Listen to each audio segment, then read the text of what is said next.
Welcome back to Studio Day Heffrey, a.k.a. the Studio of Quarantine. That's where I'm hanging out right now. Quarantine Studio Day Heffrey. Today, couple of different topics for you. And, of course, I do need in the comments on the YouTube page what you would like to talk about tomorrow. We'll have plenty of time. I got plenty of time to catch up on tape. I got plenty of time to do lots of things because there will be no sports on TV. And I want to start with the Dallas Cowboys, of course. Dak Prescott is going to get the exclusive franchise tag because they don't want to lose him, which to me already makes no sense whatsoever, because if you don't want to lose him, you should have signed him to a long-term contract a year ago, much less some point this year before you got up to the tag deadline when you didn't know what was going on with the CBA. But Jerry's one of the ones that pushes the CBA the hardest and was trying to get the players to vote for it, so you know they're going to vote for it. So you knew you were going to get to a point where you were going to have one tag, and Amari Cooper and Dak Prescott were unsigned. So if you want to keep them both, you bleeped yourself right in the bleepity bleep right off the bat. You did that to yourself, Cowboys. And I believe that this is the Cowboy arrogance that is on full display right now, where Jerry knows, and he's not wrong about this. He knows, Dak, you can make more money as the quarterback of the Cowboys. You'll get more endorsements. You'll be more popular and all these different things, and that's true, and I'm sure that Dak wants to be here. But Dak is doing what every pro player should do and letting his agent do the work. When you're watching Kirk Cousins get another extension, when you're watching Ryan Tannehill get almost $30 million a year based on a sample size of, 9 games, 10 games, something like that, the market is going to dictate what you're worth. And here's where their arrogance is really going to cost them. Their arrogance is really going to cost them on Amari Cooper. He says he wants to be a Cowboy, and maybe he does. And maybe Amari Cooper is going to have a long-term deal with the Cowboys. Maybe he won't have a huge market. But the only reason that, like Amari Cooper, if you're Amari Cooper right now, the Cowboys have 30 minutes to ink him to a long-term deal right now before he's a free agent. So if you are Amari Cooper, put yourself in that spot. In 30 minutes, now you have to also pretend, and I have to pretend too, that you're really good at your job and people want you for that job. And it's a really competitive industry that makes a ton of money. So in 30 minutes, everyone in that industry can tell me how much I'm worth. Everybody. Just 30 minutes from now. And the Cowboys are like, man, let's try to get this deal done before the deadline. Why in the world would you ever sign anything? The answer is you wouldn't. Amari Cooper is going to hit free agency in a half hour. Because why in the world wouldn't you? I waited this long. You didn't give me a deal that I liked? Let's see what's out there. And maybe it costs them a wide receiver that they want. And maybe Dak gets to the point where he's looking around this roster and he's going, well, wait a minute. I was a fourth-round comp pick who made NFL peanuts for the first 4 years of my career, and now for 2 off seasons, we've been trying to get a long-term deal done. I don't think you guys as an organization are dumb, so you know and you're seeing what happens in the quarterback market. There's a new CBA now, so Jerry, you especially know what's going to happen to the salary cap. You know what's coming in the next TV deal, so you know no matter what you pay me, it'll be fine. Because 2 years from that date, it won't be a big number. Let's say you signed him last year for $32, $33 million, which nobody wanted to do. It's way too much for Dak Prescott. Well, you'd get to this offseason, and it would already be fine. It would be the same number as Kirk Cousins. It would be barely over Ryan Tannehill. It would be perfectly normal. And in a year from now, he'd be underpaid. And then he'd be underpaid. And then he'd be underpaid. But it's the arrogance of, and people pointed out this morning, Stephen Jones is probably a part of this because I think Stephen Jones is the cap guy, and he knows what he's doing. He knows what players' value pretty much are. But Jerry's come out and said multiple times, the market doesn't affect us. What is that? He says, no, I know that player X is getting this amount of dollars, but that doesn't affect us because we have our plan. You know who that sounds like? It sounds like Mark Cuban when he thought he knew the CBA the best. And so he's like, well, I've read the whole CBA, so I know exactly how this is going to play out. I'm going to end up with all the good players. But you know what you forget to factor in? The market is the market. And the smart people, the league is full of smart people that know exactly what they're doing. And they know how the cap works, and they know what the market is for certain positions, and they know all these things. But you're pretending that because you're you, excuse me, because I'm me, I get to win. I get to win the deal because I'm me. That is the Cowboys' mentality when it comes to Dak's contract, when it comes to Amari Cooper's contract, is that they're going to do what's best for me because I'm me. That is a special kind of arrogance that's going to cost the Cowboys right now. It's going to send Amari Cooper to free agency, and you're going to run the risk. And I don't think this will happen. I think Dak likes being the quarterback of the Cowboys, and he will be forever. But you're running the risk because now you're walking into Kirk Cousins territory. We're now, for the second straight offseason, your quarterback's looking at you like, man, you guys are really disrespecting me. And people are going to say, oh, it's not disrespect. He's not worth it. He's not worth it. Well, they know he's worth it. That's why he got the exclusive franchise tag. Because if you didn't think he was worth it, you wouldn't have to do that. Do the non-exclusive. Nobody's going to pay him, right? He's not worth it, right? Why protect him? Why cost yourself an extra $5 million against the cap? Because he is worth it. Because somebody in the NFL would call Dak immediately on the non-exclusive tag and say, what do you want? Done. Just done.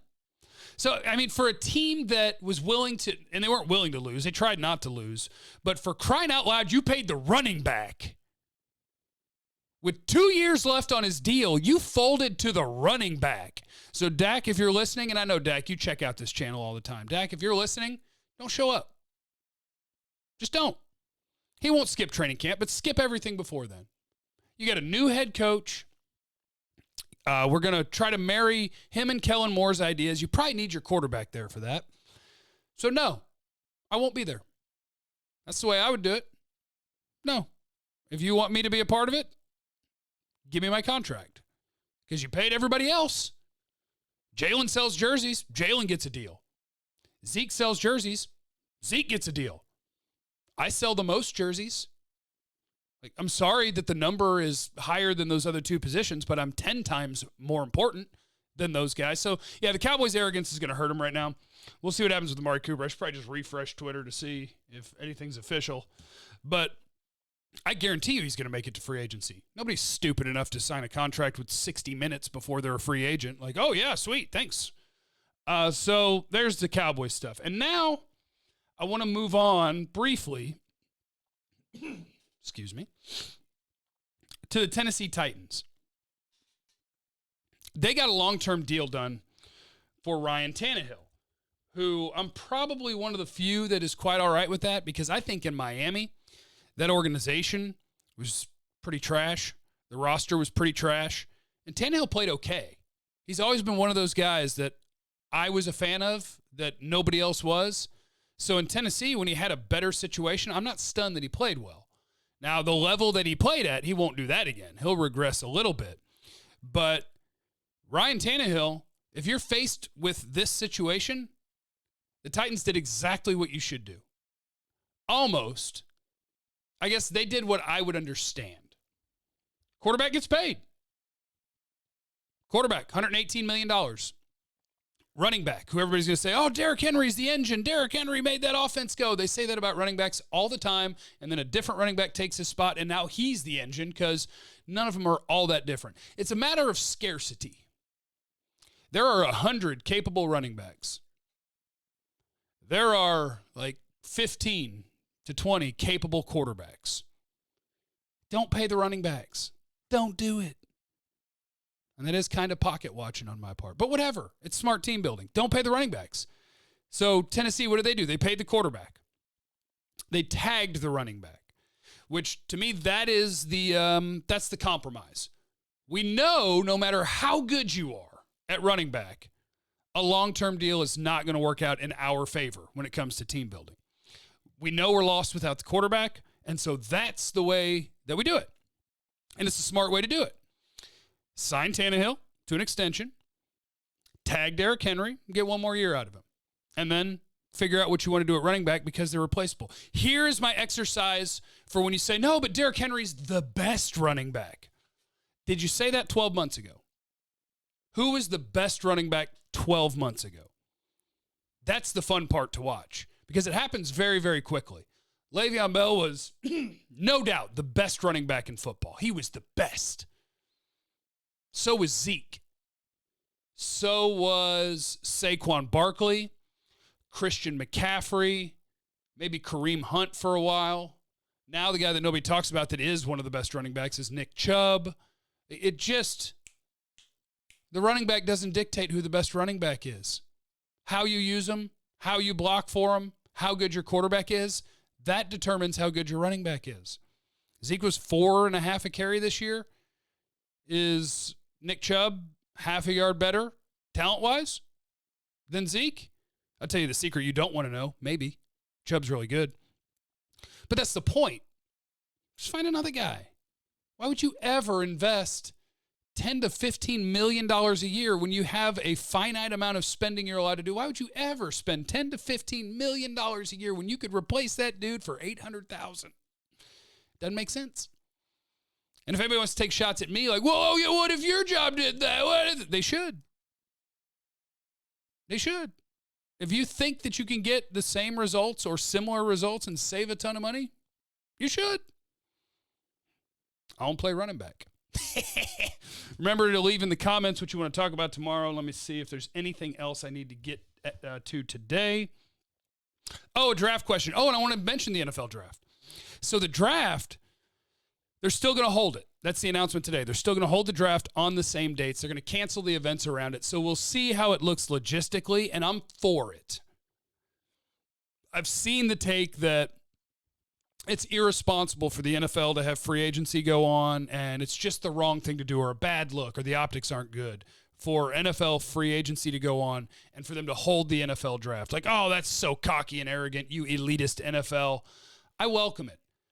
Any sport or part of a sport that you can do without putting people at risk or in danger, I'm for it. I'm for the distraction of sports. I'm glad that I'm going to go to work in an empty building here in just a little bit and broadcast mostly about sports.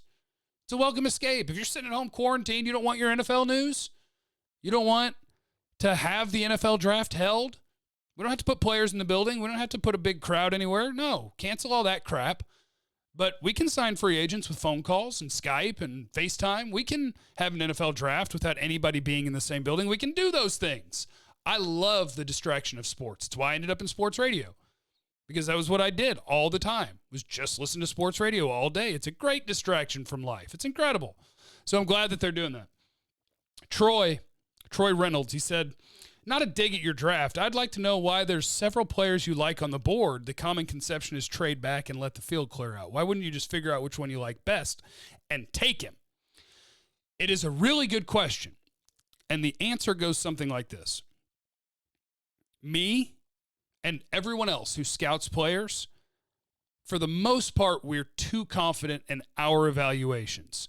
And what the actual studies have shown is if you have a tier of players that are grouped together, so for me, let's say cornerbacks not named Okudah, Christian Fulton, C.J. Henderson, Trayvon Diggs, if you have a tier of players that it is, I don't want to say groupthink, but you check all the experts and it seems like, wow, everybody's kind of different on those guys. So that's clearly a tier of players. If you compare guys who are picked within 5 picks of each other and play the same position and you say, who had the better career? The answer is just over 50% of the time, it's the second guy picked.